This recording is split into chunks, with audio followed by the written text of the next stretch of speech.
सभी सदस्य बड़े बंगले वाली ताजी सब्जी के खलिहान में चटाई बिछाकर बैठे हुए। क्यारियों में ताजी सब्जियां लटकी हैं। टमाटर के पौधे में ताजे रसीले टमाटर लगे हुए हैं। दूसरी क्यारी में ताजी साग, मिर्च, हरी सब्जी की फसल लहलहा रही है। हल्की धूप खिली हुई है जिससे सब्जियां दिखने में और चमकदार लग रही हैं। छोटी बहू चूल्हा लगाकर बड़े बंगले के बाहर ताजी सब्जियों को बना रही है। पड़ोसनें अपनी चौखट पर खड़ी होकर बातें बना रही हैं।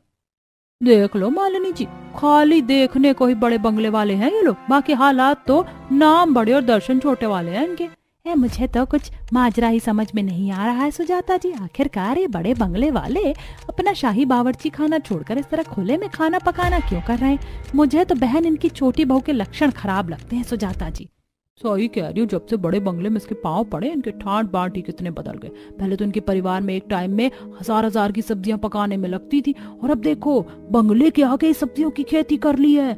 बड़े बंगले का शोपीस एकदम खराब सा हो गया है।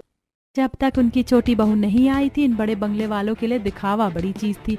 वहीं अब देख लो हाथी के दांत खाने के कुछ और दिखाने के कुछ और हैं। दोनों पड़ोसन अपनी चौखट पर खड़ी खड़ी बड़े बंगले की छोटी बहू को लेकर टिप्पणी कर रही थी, पर उनकी बातों में कितनी सच्चाई थी और क्यों इतने बड़े बंगले की बहू होने के बावजूद बहू खुद ही बंगले में सब्जियों की खेती उगा रही थी। क्या इसके पीछे उनके खराब हालात हैं या कुछ और? बबीता अपने सब्जी वाले खेत में से पिता के साथ ताजी सब्जियां तोड़वा रही थी।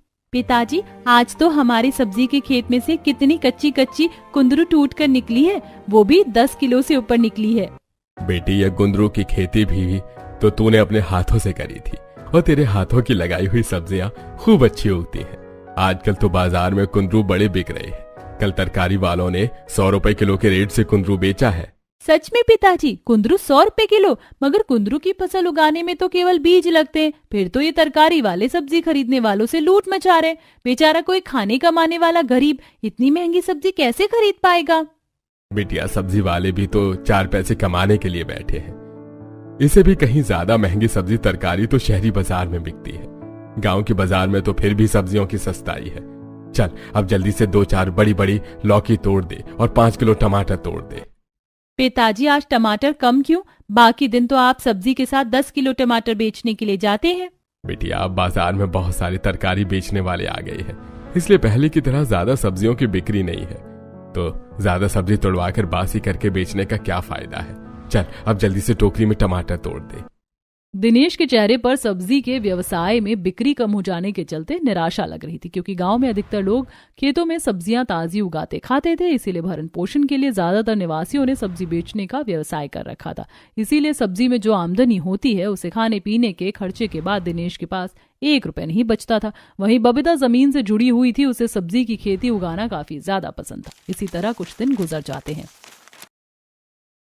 मिल गई फुर्सत आपको खेत से। सभी के घर में 4-5 बजे से ही चूल्हा जल चुका है और रात का खाना भी पक चुका है। मैं कब से सब्जियों के इंतजार में बैठी हूँ कि खाना बना सकूं। आज दोनों बाप बेटी खुद ही बनाओ खाओ, मैं नहीं बनाने वाली। खेत में से सब्जियां तोड़कर देर से लाने के चलते गोमती दोनों पर काफी गुस्सा करती है। तभी बबीता मनाते हुए, माँ पहले देखो तो आज हमारी सब्जी वाले खेत में से क्या निकला है, और मैंने खुद मिट्टी खोदकर जमीन में से निकाला है और आज मैं इसी की मसाला डालकर मीट स्टाइल में मस्त चटपटी सब्जी बनाकर अपनी माँ को खिलाऊंगी, क्योंकि मुझे पता है आपको जिमीकंद की सब्जी कितनी ज्यादा पसंद है।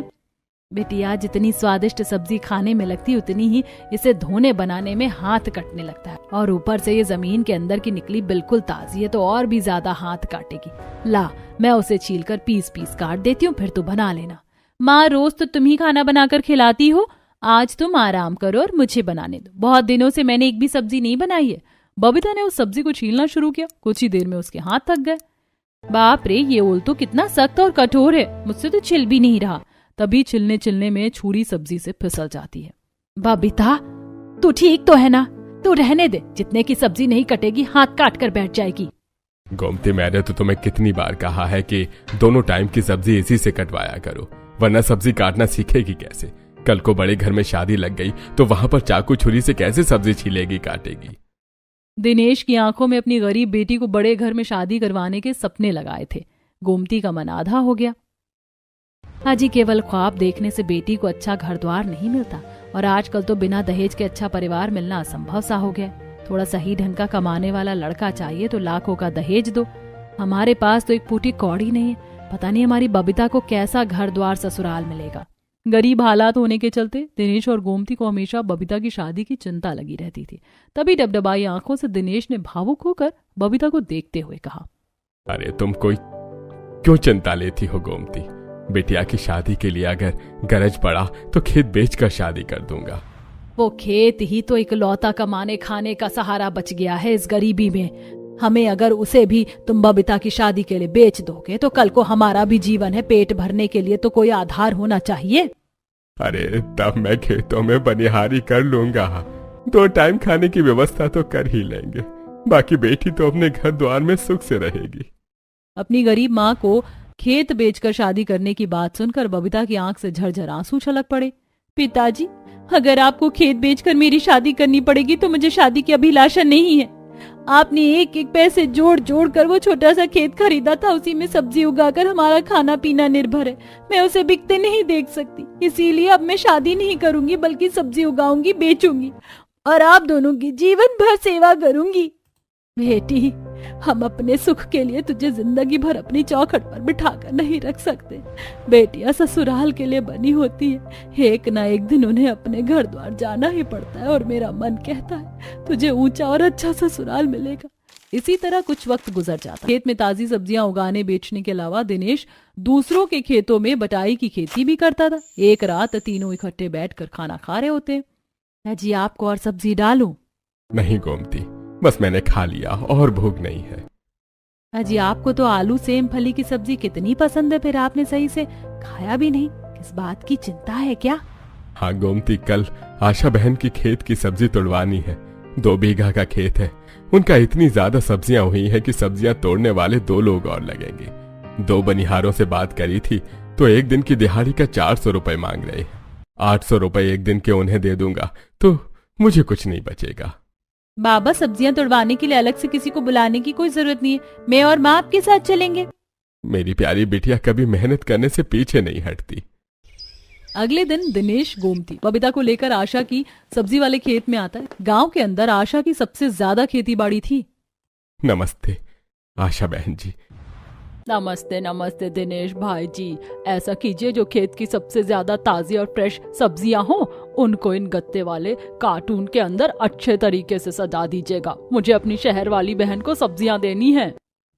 इस पर दिनेश, अच्छा, जिनके शहर में बड़ा बंगला है।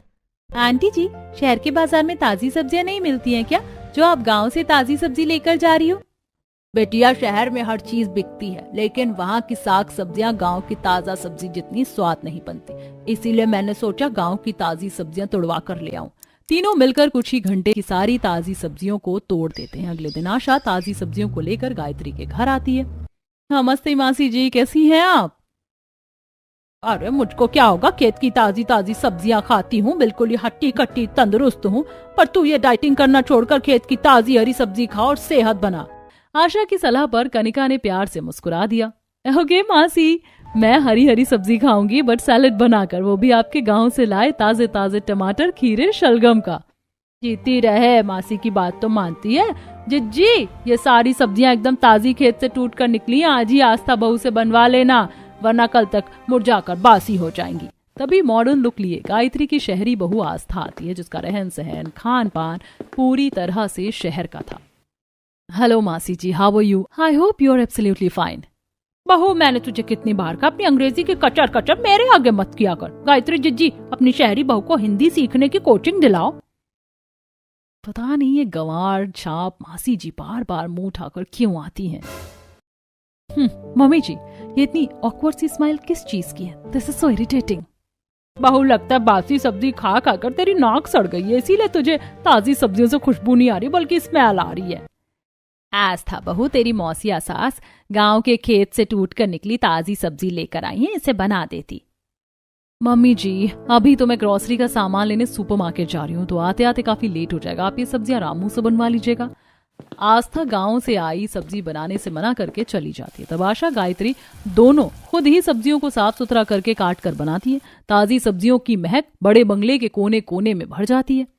गायत्री जी, पता नहीं क्या देखकर तुमने इसको पसंद करा था। बहू के एक गुण नहीं है, इस बार तुम अपनी छोटी बहू गांव वाली चुन कर ले आना, ताजा ताजा पका कर परोस कर खिलाएगी। आशा शुभम के लिए लड़कियां तो कई देख ली, लेकिन बड़ी बहू को देख कर ही संकोच में हूँ। कब तक नौकर के हाथों का बना हुआ खाएंगे। गायत्री की बात सुनकर आशा बबीता के बारे में बताती है। कुछ दिनों में गायत्री पूरा परिवार देखा देखी करने के लिए जाता है। वहीं अपनी गरीब बेटी का बड़े बंगले में रिश्ता तय होने पर गोमती दिनेश बीतते हैं। इसी तरह कुछ समय बीत जाता है। बबीता शादी होकर गांव से शहर के बड़े बंगले वाले ससुराल की छोटी बहू बनकर आ जाती है। पूरा बंगला दुल्हन की तरह लाइट और महंगे फूलों से सजा हुआ था, जो कि दिखने में काफी सुंदर लग रहा था। बंगले की चौखट पर चावल से भरा चांदी का कलश रखा हुआ था। नौकर चाकर स्वागत करवाने के लिए फूल लेकर खड़े थे। वेलकम टू द फैमिली छोटी भाभी, आज हमारी फैमिली कंप्लीट हो गई। छोटी बहू, इस कलश को सीधे पैर से गिराकर अंदर कदम रखो। बबीता कलश गिराकर बंगले के अंदर आती है। नौकर चाकर फूल बरसाते हैं। अरे इस बड़े बंगले में आपका खूब स्वागत है छोटी बहू रानी। धन्यवाद काका। बबीता दोनों के पैर छूती है। देवरानी जी, कम से कम पैर छूने से पहले परख तो कर लेती। ये हमारी फैमिली मेंबर नहीं बल्कि इस बड़े बंगले में काम करने वाले नौकर चाकर हैं। जेठानी जी, माना कि काका काकी इस बंगले में काम करते, पर उम्र से बड़े हैं, इसीलिए वो आदर के हकदार हुए। बबीता का सबको एक बराबर समझने का आचरण देखकर ससुराल वालों ने सराहना की। तब सब आराम करने कमरों में चले गए। अगले दिन नहाकर बबीता रसोई में आती है, जहां बड़ी बहू बावर्ची खाने में ही थी। बबीता ने झिझकते हुए किसी तरह शहरी तौर तरीके से बात की। गुड मॉर्निंग जेठानी जी। Very good morning to you देवरानी जी। क्या बात है, बड़ी जल्दी उठ गई? जी वो आज पहली रसोई है ना, इसीलिए। बाकी गांव में जल्दी उठने की आदत लगी हुई थी। आप मुझे सब्जी निकाल कर दे दीजिए, ताकि मैं सब्जियां साफ कर लूंगी। काटने, छीलने, धोने, पकाने में भी काफी समय लगता है। देवरानी जी, मैंने सब्जी ऑर्डर कर रखी है, बस 10 मिनट में आ जाएगा। चलो अच्छा है। मेरे बड़े बंगले वाले ससुराल में सब्जियां स्टोर करके नहीं रखी जाती, बल्कि रोज बनने के लिए ताजी सब्जी खरीद कर आती है। कुछ ही देर में डिलीवरी बॉय ऑर्डर की हुई सब्जी देकर चला जाता है, जिसे आस्था रसोई में ले आती है। ये लो, मैंने टोटल सब्जी मंगवा दी है। Potato, onion, tomato, mushroom, capsicum और ग्रीन फली वगैरह खाने लायक सब्जी। यूज करना, इतनी मत बना देना कि बनाकर फेंकना पड़े। जो सब्जी बच जाए फ्रिज में लगा देना। आस्था बबीता को पैकेज वाली सब्जी पकड़ाकर जाने लगती है। तभी बबीता उस पैकेज वाली सब्जी में बहुत सारा पानी छूट रखा देखती है और सब्जी मुरझाई हुई थी। जेठानी जी, ये पैकेज वाली सब्जियां तो कई दिन की पुरानी लग रही हैं। इसमें बिल्कुल ताजापन नहीं है। आप इसे बदलवा कर खुली सब्जी मंगवा दीजिए। देवरानी जी, ये तुम्हारा 2 कौड़ी का देहात नहीं है बल्कि शहर है। यहाँ सब्जियां पैकेज में पैक होकर ही बिकती हैं। सेकंड चीज, अब तुम बड़े बंगले की छोटी बहू हो, तो एक्सचेंज ऑफर जैसी चीजें करके ससुराल की रेपुटेशन खराब मत करना। अंडरस्टैंड? जी ठीक है। किसी तरह बबीता ने मन मारकर मुरझाई हुई सब्जियों को साफ करके बना दिया।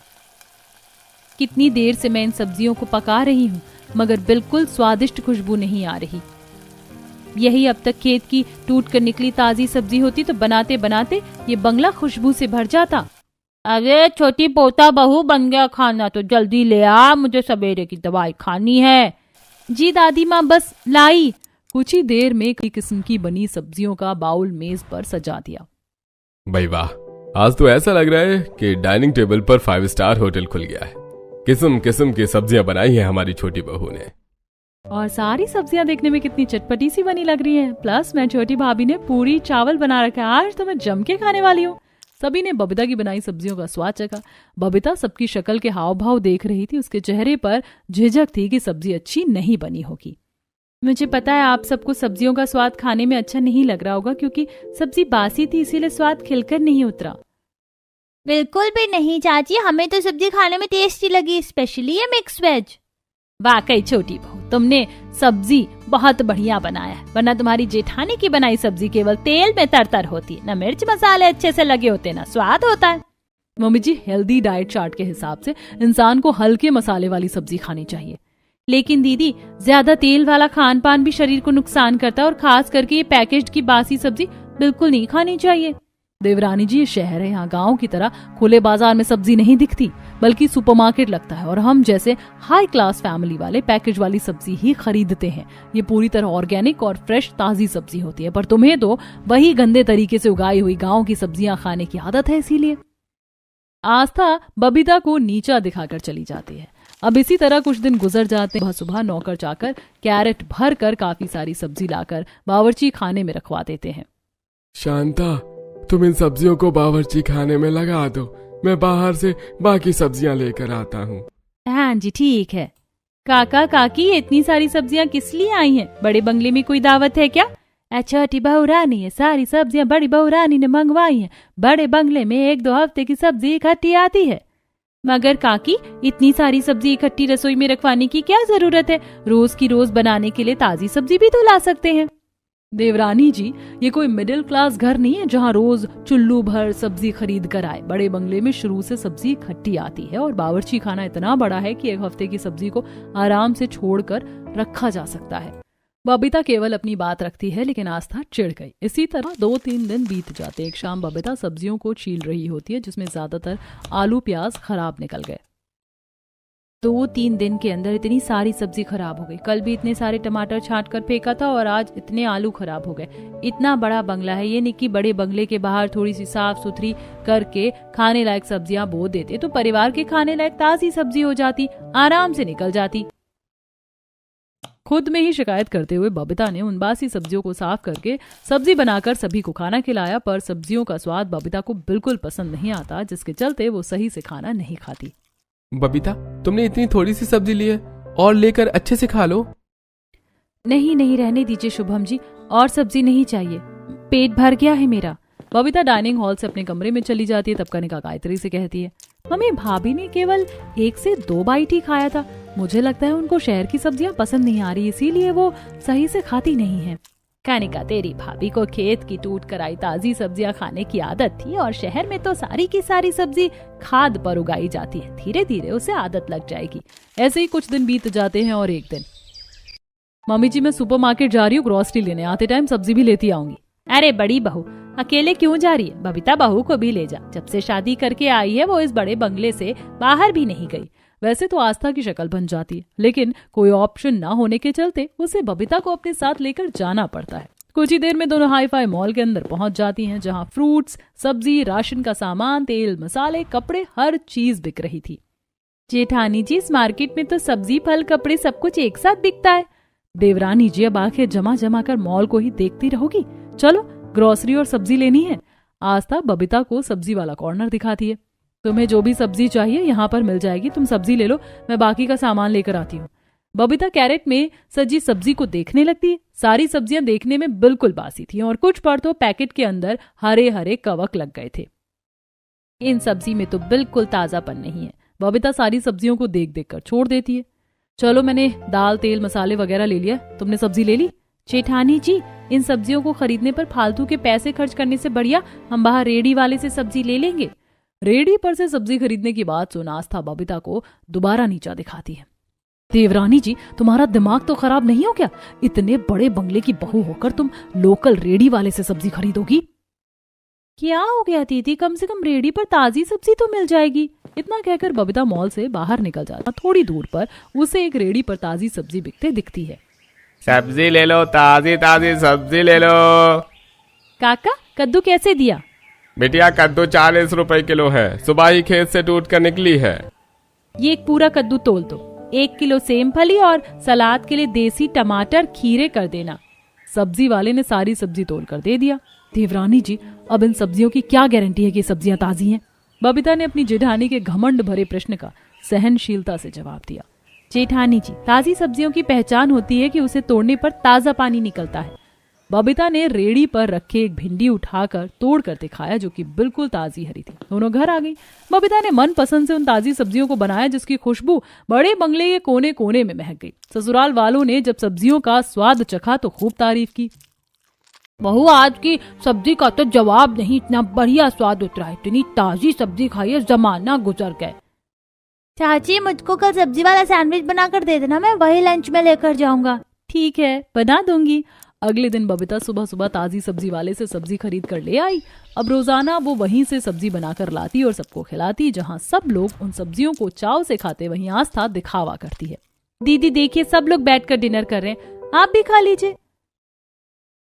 नो थैंक्स, मुझे रेडी की लोकल सब्जी खाकर अपना हेल्थ खराब नहीं करना। अपने लिए मैं डिनर खुद ही कुक कर लूंगी। आस्था ऐसे बोलते हुए पैकेज्ड वाली सब्जी लेकर रसोई में चली गई। रहने दीजिए छोटी भाभी, बड़ी भाभी कुछ ज्यादा ही हेल्थ कॉन्शियस हैं। अरे अच्छा हुआ ना उसने नहीं खाया, उसकी बची एक्स्ट्रा सब्जी हम लोग खा लेंगे। इसी तरह समय गुजरता है। वहीं एक दिन जब बबीता सब्जी खरीदने जाती है तो सब्जी वाला नहीं होता। पता नहीं वो काका 2-4 दिनों से सब्जी क्यों नहीं लगा रहे, उनके अलावा तो कोई ताजी सब्जी नहीं बेचता, अब क्या करूं। बबीता बगैर सब्जी खरीदे अपने बड़े बंगले में आ जाती है, जहां अपने बंगले के बाहर वाले बगीचे पर उसका ध्यान जाता है और उसे जुगाड़ आता है। बंगले के आगे तो कितनी सारी जगह खाली है, क्यों ना मैं यहीं पर कुछ ताजी सब्जियां लगा दूं। बबीता अंदर जाकर शुभम से कुछ सब्जियों के बीज और औजार मंगवाती है और अगले दिन मिट्टी खोदकर बीज की बुआई करने के लिए छोटी छोटी क्यारियां बना लेती है। छोटी मम्मी आप मिट्टी में क्या कर रही हो? क्या हम भी आपके साथ खेल सकते हैं? हयांश बेटा, मैं यहाँ पर सब्जियों की गार्डनिंग करने वाली हूँ, यहाँ मत आओ। चाची आप हमारे बंगले के बाहर ऑर्गेनिक सब्जी लगाने वाली हो, मैं भी आपकी हेल्प करवाऊं? हाँ ठीक है। दोनों बच्चे भी बबीता के साथ मिट्टी हटवाते हैं। तब बबीता कुछ हरी साग और सब्जियों के बीज की रुपाई करके पानी छिड़क देती है, जिससे 2 हफ्तों में ही जमीन के अंदर से सब्जियों के छोटे छोटे पौधे निकल जाते हैं। मेरी सब्जियों के पौधे कितनी जल्दी बढ़ गए, बस जल्दी से इनमें सब्जी आने लगे, फिर मुझे ताजी सब्जी खरीदने के लिए कहीं नहीं जाना पड़ेगा। इसी तरह कुछ दिन गुजर जाते हैं और एक सुबह जब आस्था जॉगिंग करके आती है तो वो बबीता को बंगले के बाहर सब्जी वाले खेत में गोबर का छिड़काव करते देख नाक से कोड़ लेती है। देवरानी जी, ये क्या गंवार छाप हरकत कर रही हैं? बंगले के बाहर ये गोबर क्यों डाल रही हो? जेठानी जी, मैंने यहाँ पर सब्जियों की खेती उपजा रही है, उसी में खाद डाल रही हूँ। What is this rubbish? मेरी परमिशन के बिना तुमने बंगले के बाहर खेती करी कैसे? ऊपर से ये गोबर कितना स्मेल कर रहा है। इतने अनहाइजीनिक तरीके से सब्जी उगाकर तुम किसको खिलाने वाली हो? तभी बंगले के अंदर से गायत्री और दादिया सास बाहर आ गई। मेरे परमिशन से छोटी बहू ने सब्जियों की सिंचाई करी है। जब बंगले के बाहर इतनी जगह है तो सब्जी उपजाने खाने में क्या आपत्ति है? हाँ बहू, खुद से उगाई हुई ऑर्गेनिक सब्जियों का स्वाद ही अलग होता है, और अब तो ताजी सब्जियों का स्वाद हमारे मुंह चढ़ गया है कि मुंह से छूटने को ही नहीं। सभी को अपनी देवरानी के बंगले के बाहर ताजी सब्जियां उगाने के लिए सपोर्ट करते देख आस्था गुस्से में चली जाती है। कुछ ही दिनों में बंगले के बाहर के खेत में सब्जियों के फूल लगने जाते हैं और कुछ दिनों में उनमें तरह तरह की ताजी सब्जियां उग जाती हैं, जिसे तोड़कर बबीता अपने बड़े बंगले की बावर्ची खाने में लाती है। वाह छोटी भाभी, ये टमाटोज कितने फ्रेश और ताजा लग रहे हैं, और ये मिर्ची भी कितनी छोटी छोटी निकली है। आपको तो एग्रीकल्चर की अच्छी नॉलेज है। क्योंकि मैंने गांव में ताजी सब्जियों की बहुत खेती करी है, इसीलिए मुझे अनुभव है। बबीता ने सभी को ताजी सब्जियां बनाकर खिलाई। वहीं अपने झूठे गुस्से को जारी रखते हुए अब आस्था अपना खाना खुद ही पकाकर खाने लगी। एक ही टाइम की सब्जी 2-3 दिन तक गर्म करके भी इस्तेमाल करती, जिसके चलते उसकी सेहत काफी खराब हो जाती है। डॉक्टर साहब, आस्था को एकदम से इतनी वीकनेस क्यों हो रही है? देखिए, इन्हें फूड पॉइजनिंग हुई है और ऐसा अक्सर बासी सब्जियां या खराब खान पान की वजह से होता है। अब इन्हें केवल ताजा खाना ही खाना है और जितनी हो सके इन्हें ताजी सब्जियों का सूप और सलाद वगैरह खिलाइए। डॉक्टर के बताए गए परहेज को ध्यान में रखते हुए बबीता बंगले के बाहर वाले खेत में से ताजी सब्जियां तोड़कर लाती है और उसका हेल्दी सूप बनाकर अपनी जेठानी को देती है, जो कि आस्था को बहुत पसंद आता है। बबीता, वेजिटेबल सूप बहुत ही टेस्टी बना है। अब पता चला कि सभी तुम्हारी लगाई ताजी सब्जियां खाने के फैन क्यों हो रखे थे। सब्जियों का स्वाद जो इतना अच्छा है। पहली बार आस्था के मुंह से तारीफ सुनकर बबीता की आंखें नम हो जाती हैं। अब तो फैसला हो गया, अब से हम लोग खाना पीना छोटी बहू के ताजी सब्जी वाले खेत में ही बैठकर खाएंगे। अगले दिन बबीता ने अपने बड़े बंगले के बाहर ही ताजी सब्जी वाले खेत में खाना बनाने के लिए चूल्हा लगाया। ठंडी ठंडी हवा चल रही थी, पेड़ पौधों में ताजी सब्जी लटकी थी और दोनों बहुएं सब्जी कट करके पका रही थी। ताजी सब्जियों की खुशबू पड़ोसन के घर तक फैल गई, जिससे वो बाहर निकल आई। अंत में छोटी बहू ने सबको खेत की ताजी सब्जियां पकाकर परोसा, जिसे खाकर सब उंगलियां चाटते रह गए। आज की सब्जियों के जायके का जवाब ही नहीं है, मैं तो उंगलियां चाटता रह गया। इस तरह बरसों के बाद सब्जी वाले खेत में खाना खाकर पुरानी यादें ताजा हो गई। बहू, मुझे और दम आलू डालना। जी बाबूजी, ये लीजिए। बहू, मुझको थोड़ी चटनी डाल दे, बहुत चटक बनी है। जी दादी जी, ये लीजिए। सभी ने बंगले के बाहर सब्जी वाले खेत में ही खुशी से दावत खाई और वहीं अब पड़ोसन भी अक्सर बड़े बंगले की छोटी बहू के खेत से ताजी सब्जी मांग कर ले जाकर बनाती थी।